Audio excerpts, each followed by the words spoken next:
What have I got in the box this time? So today we're going to talk about taking care of new trees. A couple things you want to keep in mind. In this case, the two new trees that we're dealing with are two columnar apple trees purchased through Stark Brothers. It was a gift for my birthday from my wife. I want to say it was Stark Crimson Spire and Scarlet Spire? I'd have to look. It's whatever they have 3 varieties. Well, actually, they have 4 varieties of Spire apples. That's what they call them. And these are the 2 that are red. So there's one that's like red-green and another that is red, and that's these 2 varieties. Anyway, so we're going to stake them, but also we're going to use these. This is called a tree diaper. And what you do is you soak it in water. I've got some water right over there. Got to soak it in water for an hour or so. So that's what we're going to do. And it got, just so you can see, little white pellets. You can hear it. Okay, so these pellets basically fill up with water. And then as they let that water out over the span of, a couple of weeks' time, waters your plant for you. So you don't have to constantly come out with water. That's a big problem with new trees, especially if you're going to be planting them in a dry climate or in a dry time of year. This isn't a particularly dry time of year, but in fact we have rain forecast in the next 2 days, which is one of the reasons why I want to get this done now. You have to water new trees and new bushes and things like that pretty regularly for that first season. So we'll give it a try and we'll see how it goes. More to come on that once I have some results. But I'll show you what it looks like once they're inflated.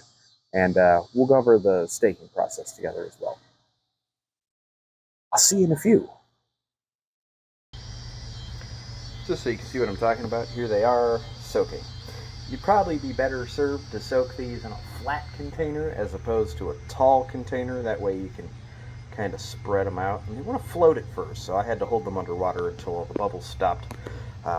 But anyway, yeah, I'll show you what these look like when they're done soaking in a couple hours. In the meantime, I've got some yard work to do. All right, it's been a couple of hours. I think that's probably long enough, especially since we've got rain forecast in the next couple of days. So, what you can see here, thank you, bird, is the base of both of my columnar apple trees, as well as the bucket with the tree diapers in it, quote unquote. That's the brand name. So basically what a tree diaper is, just to reiterate, it is a ring that you place around the bottom, around the base of your tree that waters slowly into the soil over the course of a few weeks. And then you recharge it by either having it rain on it, or you can recharge it with a hose. It takes about 10 minutes. You just hose it down. This is something I'm trying because these are newly planted trees and I do not want to risk anything happening to them. And I think that columnar apple trees specifically are a good candidate because there's no real branching. These trees just grow straight up. Speaking of which, here you can see columnar apple trees. Now you might be asking yourself, well, what's a columnar apple tree specifically? It is a dwarfing tree variety that grows pretty much straight up and only gets about 8 feet tall. They don't really branch out. So as you can see, we'll come closer to this one over here, just as an example. As you can see, there's like nothing in the way of branching out on this tree. Contrast that with, for instance, a standard dwarfing apple tree, in this case, Granny Smith. Now, granted, these trees are different ages. That's true. But the columnar apple tree is not going to grow branches out at the nodes. So these are the nodes right here. I'll make sure you can see. That is a node. That's a node. That's a node. That's a node. They're not going to grow branches out on most of these nodes. What they're going to do is something similar to this up here, which is kind of like a branch, but it's extremely short, and that's going to be what's called a fruit spur. It's going to have an apple pop out of the side of that. Not this year, mind you, but maybe next year or the year after. Columnar apple trees, on average, fruit a year or two earlier than standard apple trees as well. So just something to keep in mind.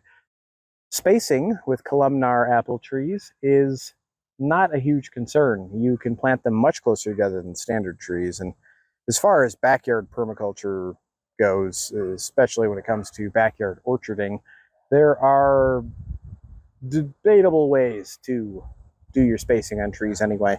It's entirely possible to plant a couple of apple trees right next to each other and probably not cause a problem. You just have to be careful with your pruning. And with these, you don't even have to worry about that so much. Now, as you can see on this side, eventually, okay, there we go. As you can see on this side, this tree is leaning a bit, so we're going to take care of that today as well. So the first thing I need to do is go get scissors so that I can free these trees. All right.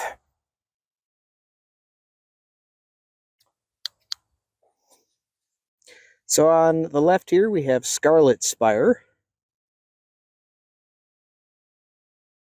Let's free this one.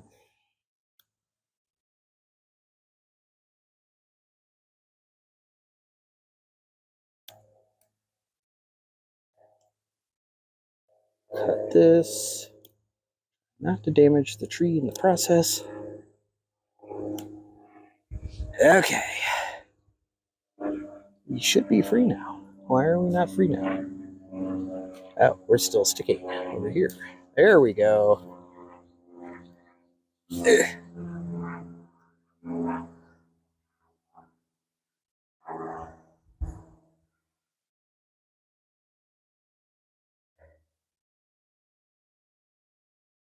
Get that stuff out of the way. So now this right here is the tag, and you don't want to leave this on the plant, but I also don't want to destroy it. So I'm going to take it off gently, and I'm going to hang it on one of the spikes that I use to support the plant.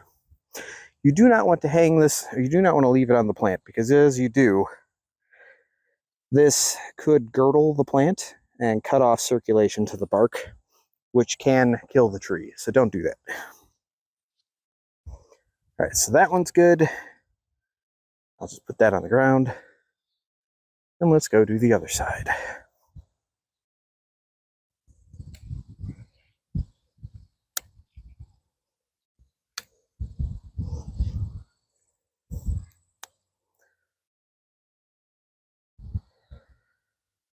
All right, that can come out. And I don't need this for right now. I'll take this other tag off. This one is the Ultra Spire. So we got a Scarlet Spire and an Ultra Spire. Same deal as before. I'm just going to leave that on the ground there next to the plant. Pick up my trash. Actually, I'm going to move these a little out of the way, because now it's time to do tree diaper portion. So, take that, move that out of the way.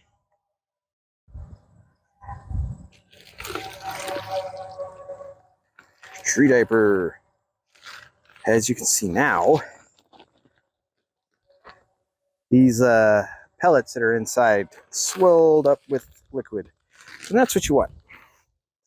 Then you're going to take it, you're going to put it around your plant like so. You're just going to kind of smoosh that stuff around.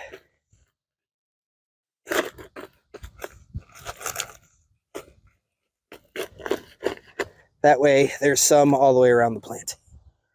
And there we go. We'll do that on the other side as well. They're a lot heavier than they were when I put them in. All right.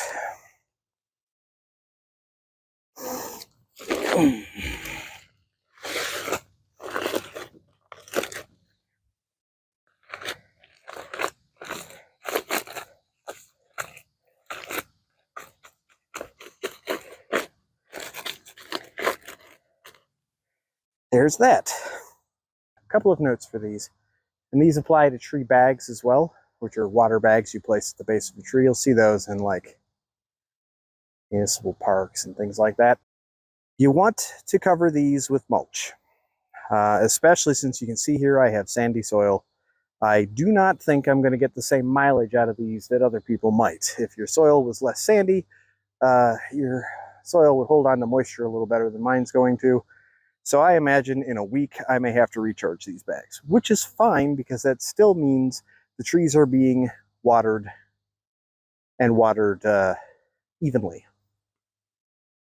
So that's good. Another thing, when you're placing them, you don't place them down on top of a mulch layer. So these I had planted. There was maybe a little bit of mulch at the very edge. I'm not worried about that. You just don't want it to be up against the base of the trees either. So as you can see, I've got a little bit of a gap. So we are good. And I will coat these with mulch probably after this video. All right, so the next thing we're going to do now that that's done is we are going to stake these trees so that they stand up. I bought this as a kit. And the way it works, fairly simple. You have a peg or a stake that you're going to drive into the ground. And let's say I was doing it for this tree. I would drive it in at roughly that kind of an angle. You want to do that so that it puts tension, but not a lot of tension, but you need a little bit of tension on the trunk to keep it stabilized. It comes with 6 of these pegs. It comes with 6 lengths of what appears to be paracord with some kind of retention clip on it.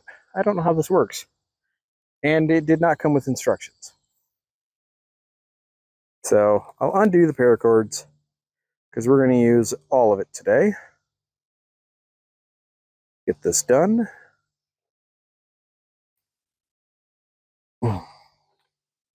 Then the other thing it came with is 6 of these straps. And these straps are what actually goes around the trunk. So you put this around the trunk, you pull it to the point where it's straight, and you stake it in place.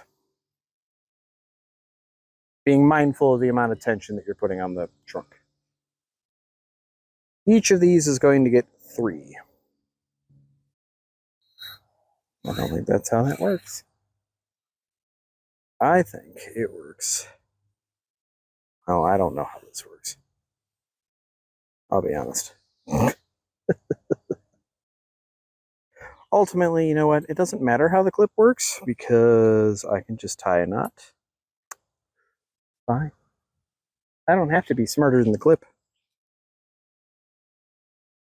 Which is good because apparently I'm not. Anyway, moving on. This is what I did so far. So you can see it. I've tied a knot in the other end and ran it. Well, I ran it through, tied it. So we got 2 knots. And that leaves me with, I don't know, 6 foot of this cable doubled up. And I've got a loop. I'm going to put that loop through the hole. Like so. See? Then I'm going to take the same loop and put it through the hole on the other side. So now I've got this kind of a setup, right? And then I'm going to take this, expand it, make it bigger, pass the green strap through, and pull it tight. Then I'm going to fiddle with it here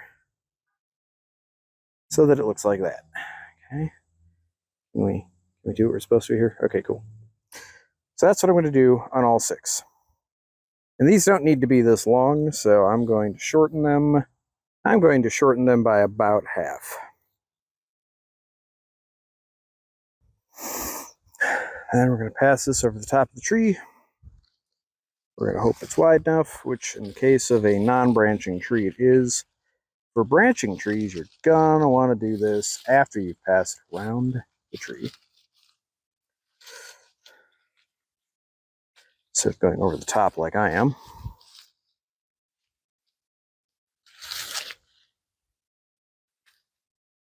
And I think I want to grab it at about that height.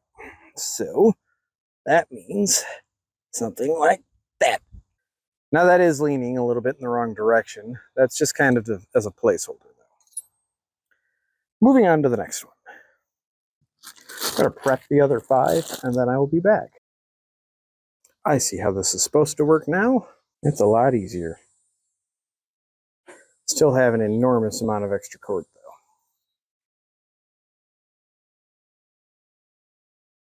Just going to narrate as it goes. Okay, so I did eventually figure out how these clips are supposed to work. Here is me showing how it's supposed to work.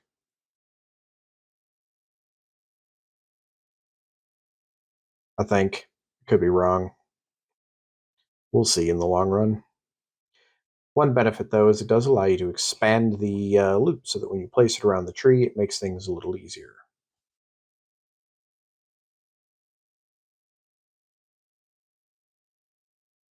There we go. Get the second one in place.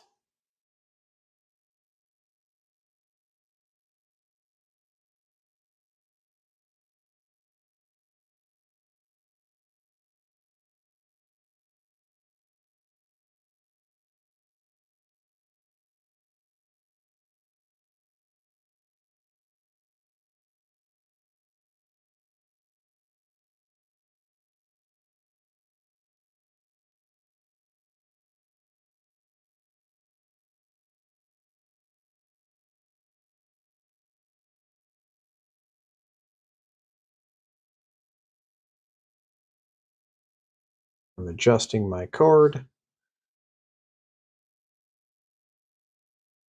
Is okay because I'm going to have to do all of this again later.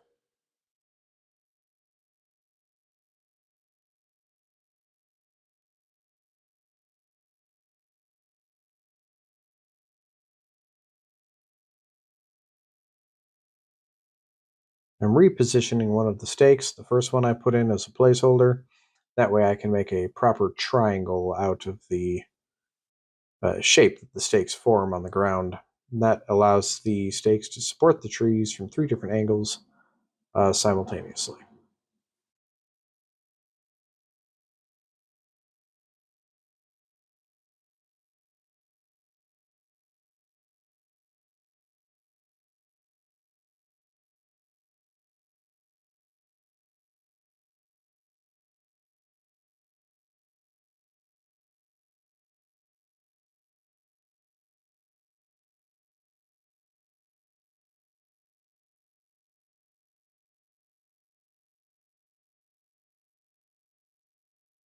Here I am lamenting about how things are tangled. Now I'm getting the third one put on. And then I'm going to realize that the second one is slipping and it's going to cause some problems. Yep, see, there I go. Oh, look, it's slipping. I'm not going to like the way to fix it because it involves undoing some of this and redoing part of it. And even then, I'm not sure, and I'll probably just have to check these periodically. If this were a regular tree and not a columnar apple, I would not have to worry about this step because I would have branches keeping things where they are. The other columnar apple, the ultraspire on the right, does have a little branch sticking off of it, and not really a branch, it's where it was pruned last. So that allows me enough of a spot that I can put them on and it's not an issue.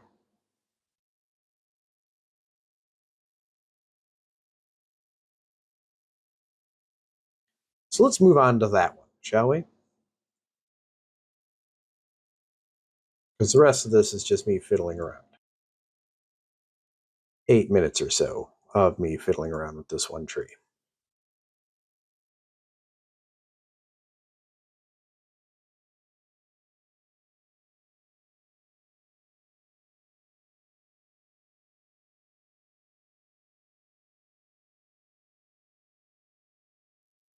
Okay, here I am pointing out, you can barely see it on the right hand side there, the little nub of a branch that I'm hooking this over so that it doesn't slip.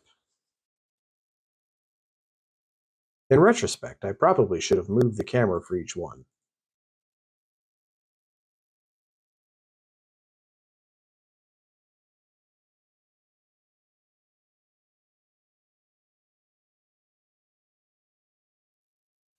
And here we are, with all 3 in place.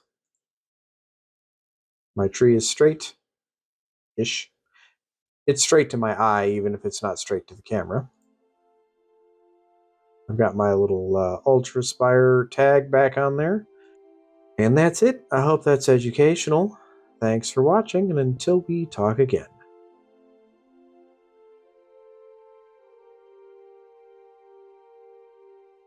What's up? Do you have any tomatoes that you want me to use? Possibly. Anything that's ripe out there you can have. Okay.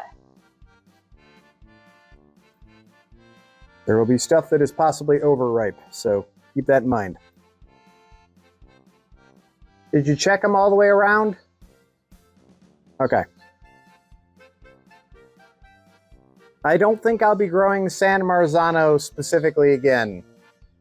Because the tips of them were very prone to blossom end rot. The tips of them would not be ripe. Yeah, this one had a little bit, but it's mostly good. I'll just cut that off. But Okay. No, these will be nice. Okay. What are you making? A little bit of onion, garlic, and tomatoes that goes on as a layer. You're an onion, garlic, tomato. I love you.